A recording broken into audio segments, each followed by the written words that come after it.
Chapitre 177. Jésus et le berger samaritain. Je ne sais pas dire en quel endroit de la Samarie on se trouve. Certainement au beau milieu des monts de la Samarie, bien que ceux-ci ne soient pas les plus élevés. En effet, les plus élevés sont plus au sud, avec leurs pics escarpés contre le ciel qui est maintenant rasséréné.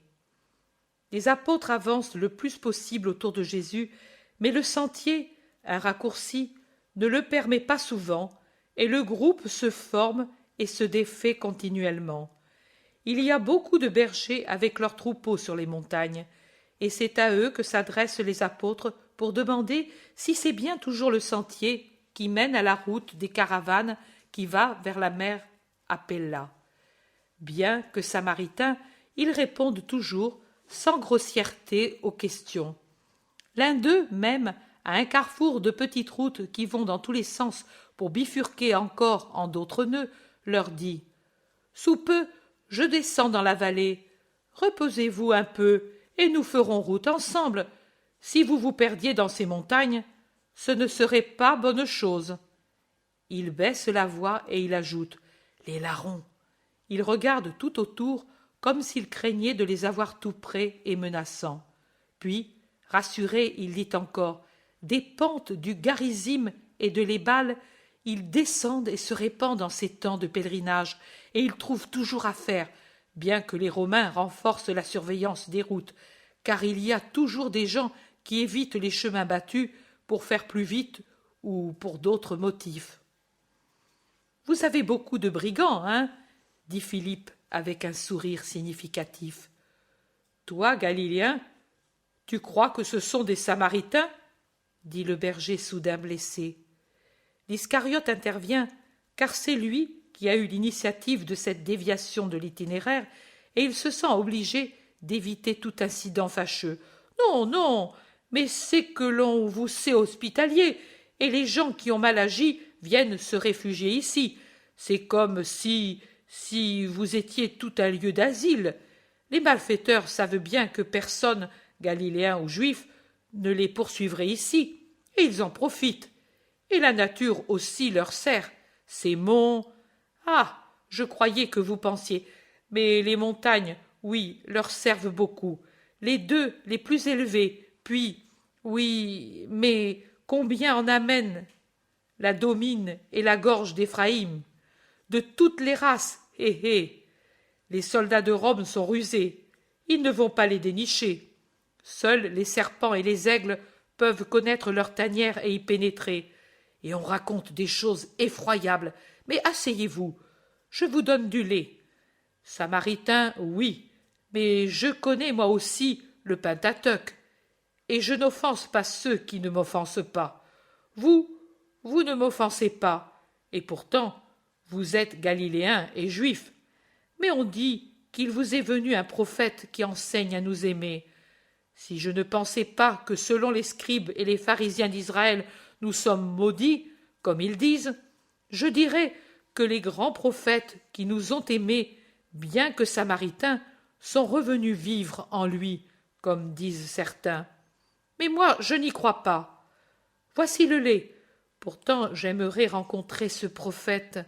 On dit que l'autre prophète, celui qui s'était réfugié à nos frontières et que nous n'avons pas trahi, ceux qui nous insultent devraient s'en souvenir, a dit que ce prophète qui s'est levé en Israël est plus grand qu'Élie. Il l'a appelé l'agneau de Dieu, le Christ. Et des Samaritains de Sichem lui ont parlé, et ils disent de grandes choses de lui, et beaucoup se sont mis sur les grandes routes, pensant qu'il va y passer.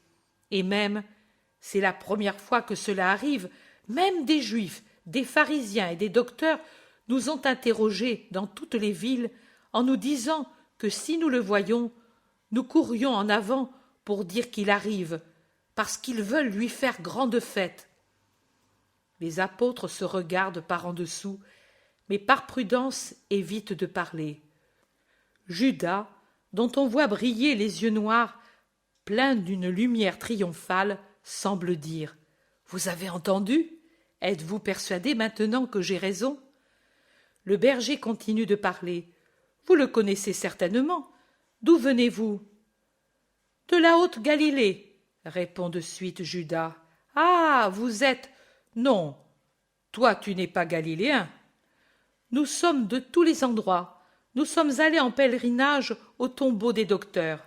Ah, vous êtes des disciples peut-être. Mais cet homme, n'est-il pas lui-même un rabbi? Dit-il en montrant Jésus. Nous sommes des disciples, tu as bien dit. Oui, cet homme est un rabbi, mais tu sais que d'un rabbi à un autre rabbi, il y a de la différence. Je le sais. Certes que celui-ci est jeune et qu'il doit encore avoir beaucoup à apprendre des grands docteurs de votre temple.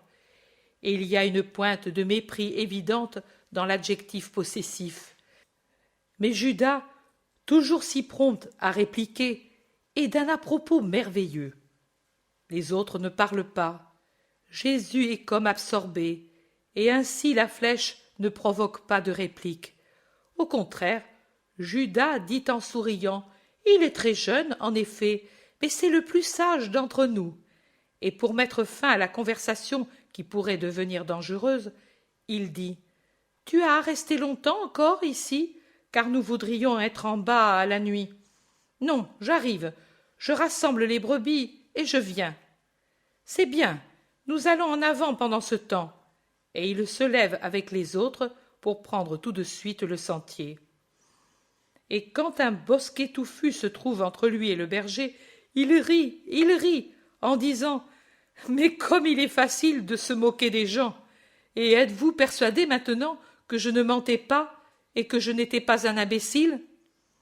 Non, tu ne mentais pas, mais tu viens de mentir maintenant. » J'ai menti?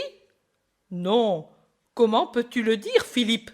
J'ai su dire la vérité sans entraîner de dommages.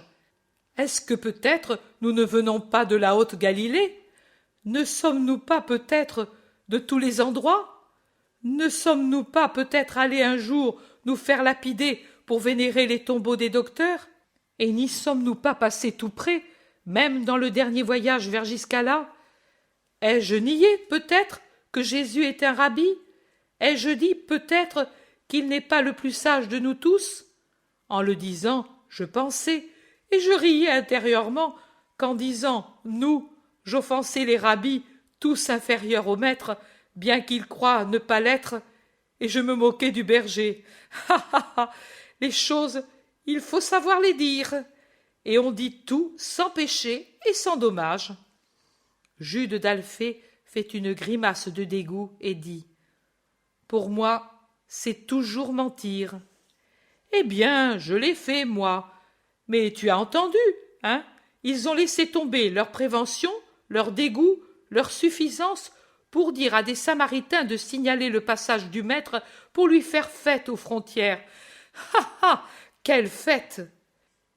La fête? Eux aussi ont su penser à une vérité en parlant mensongèrement. Judas de Kériot a raison, dit Thomas.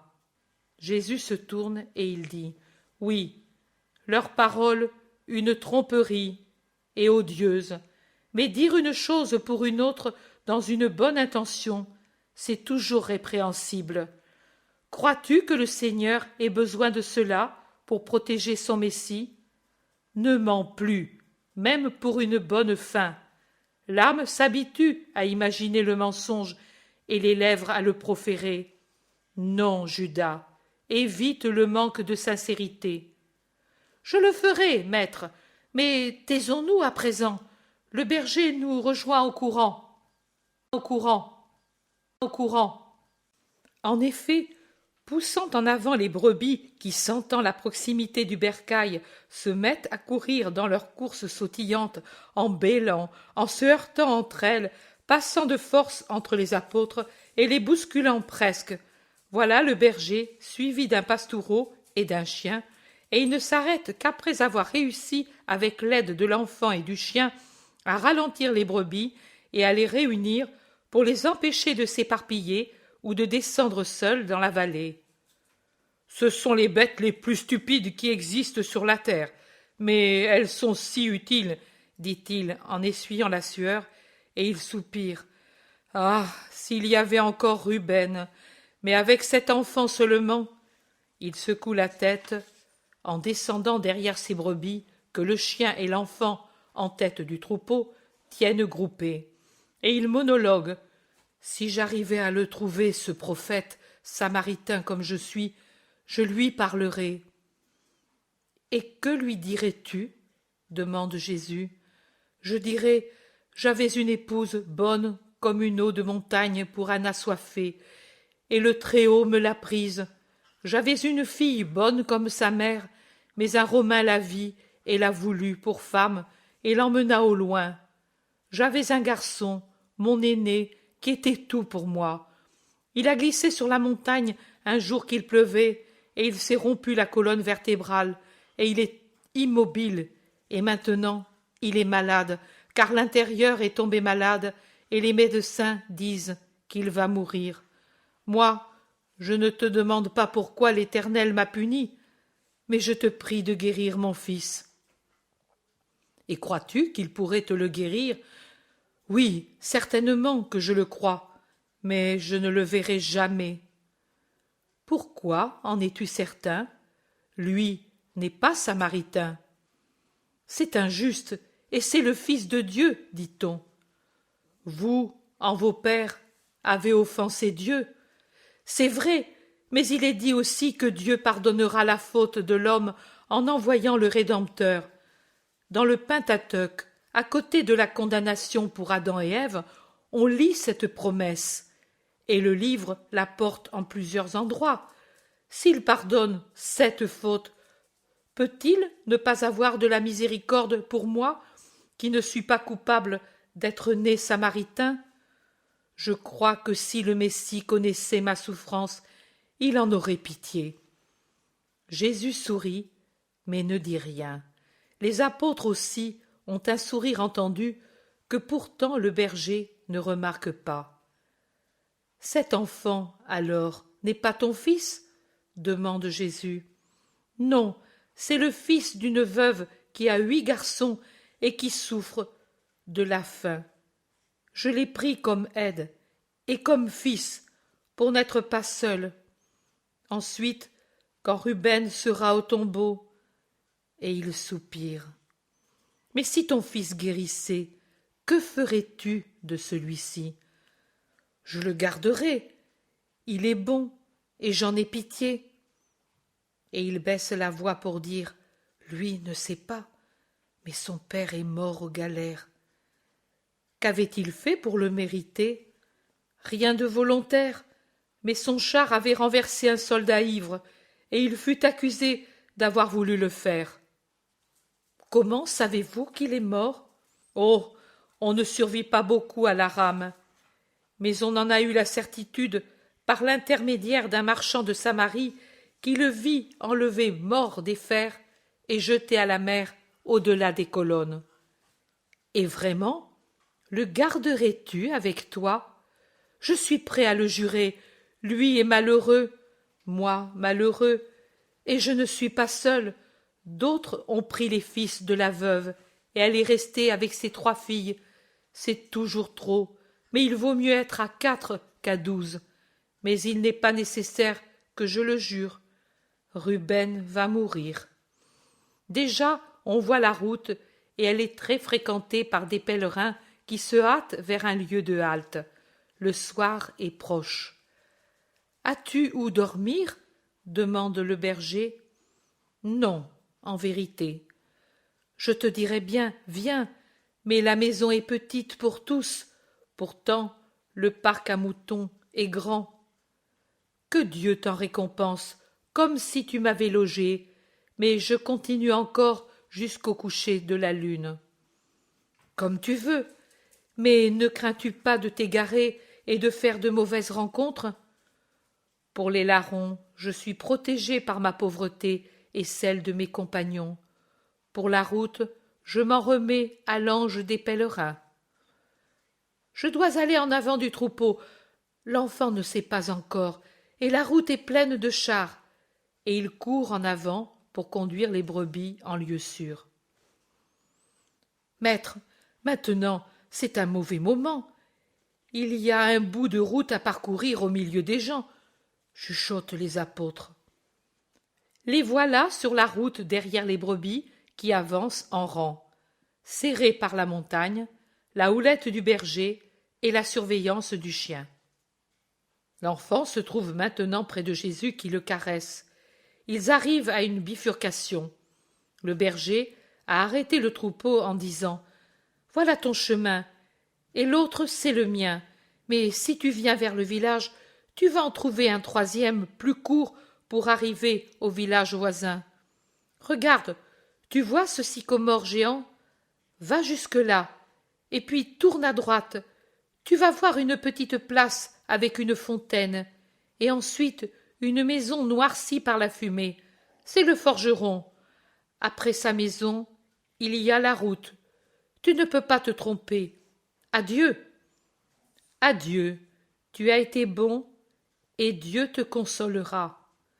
Le berger prend son chemin, et Jésus le sien.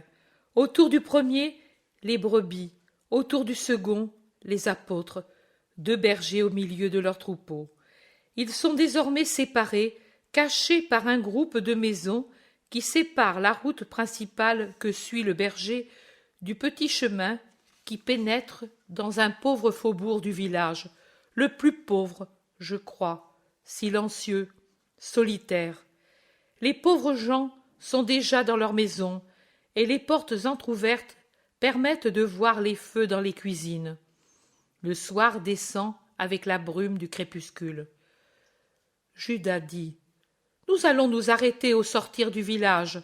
Je vois des maisons dans les champs. » Non, il vaut mieux continuer. Les avis sont différents.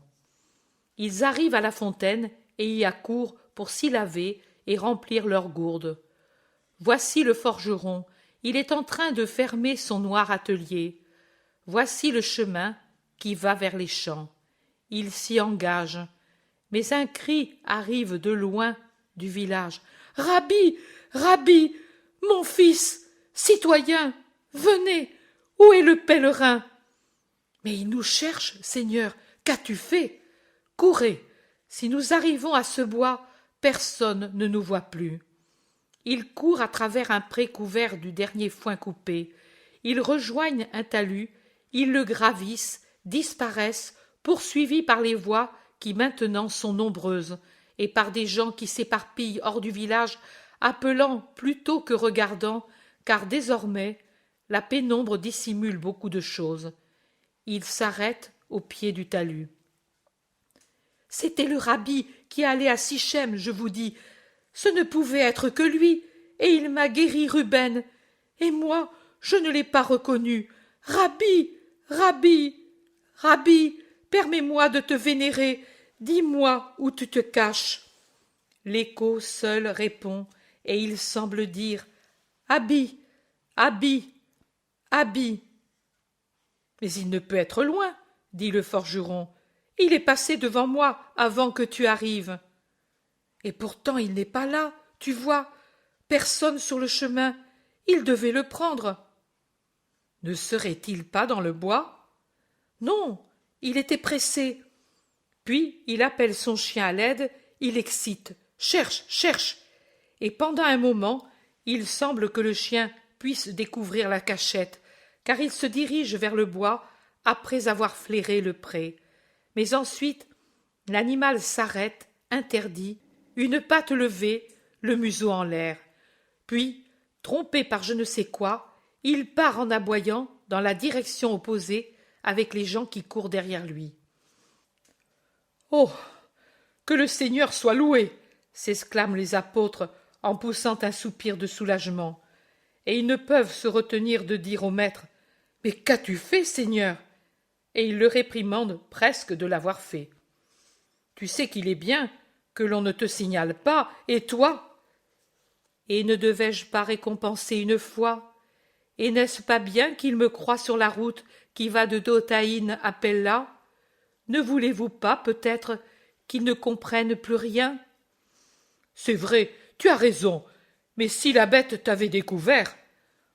Oh, Simon, Et tu ne penses pas que celui qui impose sa volonté, même à distance, aux maladies et aux éléments, et qui chasse les démons, ne puisse pas l'imposer à un animal? Maintenant, cherchons à rejoindre la route au-delà de la courbe qu'elle fait. Ils ne nous verront plus. Allons. Et presque à tâtons, ils avancent dans le petit bois de la colline jusqu'à ce qu'ils reviennent sur la petite route éclairée par la lune qui se lève, loin du village que la colline cache entièrement.